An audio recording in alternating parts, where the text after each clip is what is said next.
మీ అందరికీ శుభములు తెలియజేస్తున్నాను. ఈరోజు దేవుని వాక్యం చదువుకుందామండి. ముందుగా ప్రార్థన చేసుకుందాము. మమ్మల్ని మిక్కిలిగా ప్రేమించిన నా పరలోకపు రాజా, నీ బంగారమైన పాదములకే మరొకసారి విరలేని వందనములు, స్తుతులు, స్తోత్రాలు చెల్లించుకుంటున్నానయ్యా. ఈ దిన సకల ఆశీర్వాదాలతో మీరు మమ్మల్ని నింపినందుకు మీకు వందనములు చెల్లించుకుంటూ, నన్ను నేను తగ్గించుకుంటూ మీ నామమును హెచ్చిస్తూ యేసుక్రీస్తు పావన పరిశుద్ధ ప్రశస్త నామమున బ్రతిమిలాడి అడిగి వేడుకుంటున్నాం తండ్రి, ఆమెన్. మరొకసారి మీ అందరికీ దేవుని నామంలో శుభములు తెలియజేస్తున్నానండి. మీ సపోర్ట్ నాకు చాలా అవసరము. నా ఛానల్ని సబ్స్క్రైబ్ చేసుకునండి, లైక్ చేయండి, షేర్ చేయండి, సబ్స్క్రైబ్ చేసుకునండి. ఈరోజు దేవుని వాక్యం చదువుకుందామండి. కీర్తనలు 51వ అధ్యాయము 1వ వచనం చదువుకుందాము. పరిశుద్ధ గ్రంథము నుండి కీర్తనలు 51వ అధ్యాయము 1వ వచనము చదువుకుందాము. దేవా, నీ కృప చొప్పున నన్ను కరుణింపుము, నీ వాత్సల్య బాహుల్యము చొప్పున నా అతిక్రమములను తుడిచివేయుము. మరొకసారి చదువుకుందామండి. దేవా, నీ కృప చొప్పున నన్ను కరుణింపుము, నీ వాత్సల్య బాహుల్యము చొప్పున నా అతిక్రమములను తుడిచివేయుము. మరి మన పరిశుద్ధమైన వాక్యం ఏం సెలవిస్తుందనంటే, దేవా, నీ కృప చొప్పున నన్ను కరుణింపుమని మన యేసయ్య పలుకుతున్నాడు. మరి చూడండి, యేసయ్య కృప లేనిది మనము ఒక అడుగు తీసి కూడా ఒక అడుగు వేయలేము. అసలు మనము ఏమి కూడా ఒక్క పని కూడా మనము చేయలేము. దేవుని సెలవు లేనిది మనము అసలు ఈ లోకంలో మనము ఏం చేయలేము, బ్రతకలేము. ఫస్ట్ ఆఫ్ ఆల్ ఏంటంటే, మనము యేసయ్య మాట లేనిది, ఆయన సెలవు లేనిది మనము ఒక పని కూడా చేయలేము. ఒకవేళ మన ఆలోచనతో మన ఇష్టానుసారంగా చేసినట్లయితే అది ఫెయిల్ అవుతుంది, కానీ అది మన జీవితం పట్ల మరి ఒక పాజిటివ్గా నిలవదన్నమాట. అయితే దేవుడు ఏమంటుండో, నీ కృప చొప్పున, దేవా నీ కృప చొప్పున నన్ను కరుణింపుము. మరి దేవుడు ఏమంటుండంటే, నీ కృప చొప్పున నన్ను కరుణింపుము. మరి దేవుని కృప ఒకవేళ మన పైన ఉండేది ఉంటే, ఒకవేళ ఉన్నట్లయితే మనము మన జీవితాల్లో మరి ఎంతో సంతోషంగా ఆనందంగా ఉంటాయి. అంతేకాకుండా మనము దేవుని కృప చొప్పున మనము దేవునికి ఇష్టమైన పద్ధతిలో మనము నడుచుకున్నట్లయితే దేవుడు తప్పకుండా మన జీవితాల పట్ల సహాయాన్ని అనుగ్రహిస్తాడు. ఇంకేమంటుండంటే, నీ వాత్సల్య బాహుల్యము చొప్పున నా అతిక్రమములను తుడిచివేయము. మరి ఏమంటుండో, నీ వాత్సల్య బాహుల్యము చొప్పున. మరి చూడండి, దేవుని బాహుల్యము మన ఎంతో, మరి దేవుని హస్తాలు, మరి దేవుడు ఏమంటుండంటే, నా హస్తాలు మిమ్మల్ని కాపాడటానికి కుర్చ కాలేదు అనేసి అంటున్నాడు.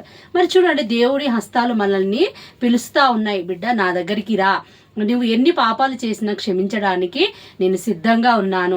మరి నువ్వు అసలు ఫస్ట్ ఆఫ్ ఆల్ ఏంటంటే, మనం పాపం చేయకుండా, మరి అబద్ధాలు మాట్లాడకుండా, దేవుని సన్నిధానంలో మనము యేసయ్యకు ఇష్టమైన పద్ధతిలో మనం ఉన్నట్లయితే దేవుడు తప్పకుండా మనకు సహాయాన్ని కలుగజేస్తాడు.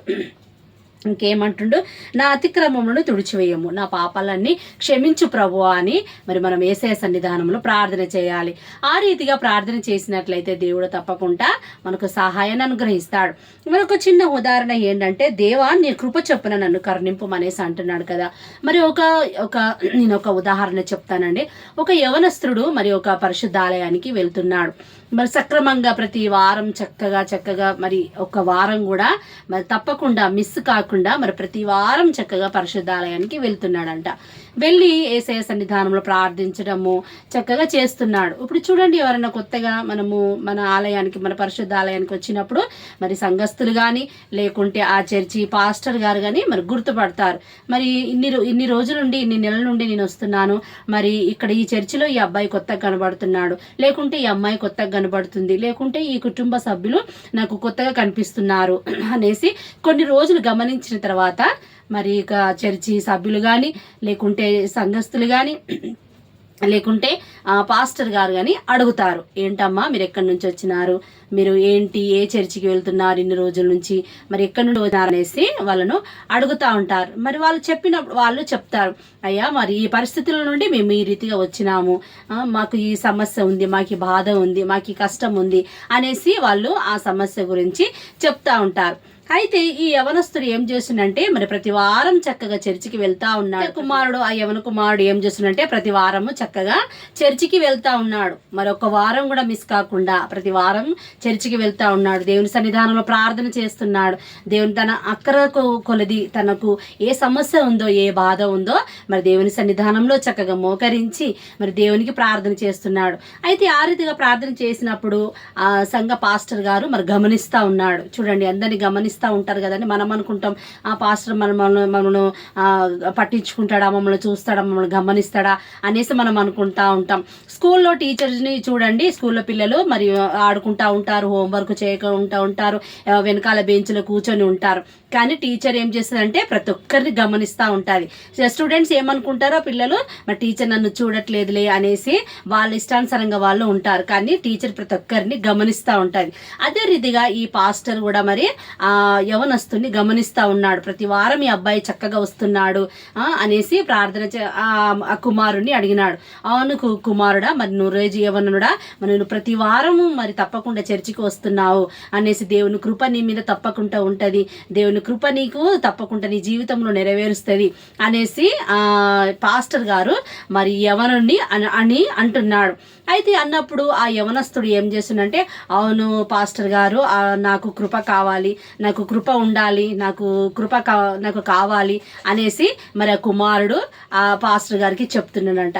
అయితే చెప్తున్నప్పుడు ఆ కుమారుడు ఏమనంటే, అవును యవనస్తుడు, కంపల్సరీ నీకు కృప ఉంటుంది, నీకు కృప కంపల్సరీ కలగజేస్తుంది అనేసి మరి పాస్టర్ గారు చెప్తున్నప్పుడు మరి ఆ యవనుడు ఏమంటుండంటే, అవును ఆ పాస్టర్ గారు, మరి కృప అంటే నాకు దేవుని కృప కాదు అయ్యగారు, మరి నాకు కృప అనే అమ్మాయి నాకు కావాలి అనేసి అడుగుతున్నాడు.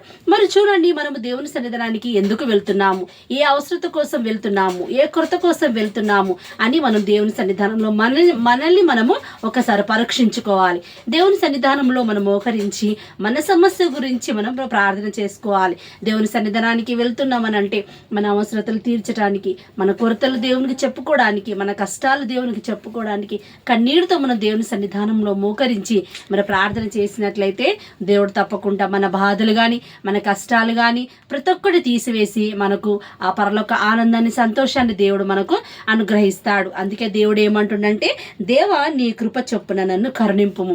మరి దేవుని కృపగినక మన జీవితాల పట్ల ఉన్నట్లయితే, దేవుని చిత్తానుసారంగా దేవుని కృప వలన మనం బ్రతికినట్లయితే, మనం జీవించినట్లయితే, దేవుని కృప మన జీవితాల పట్ల, మన కుటుంబం పట్ల, మన పిల్లల పట్ల దేవుడు తప్పకుండా నిండుగా మనపై ఆయన కృపను అనుగ్రహిస్తాడు.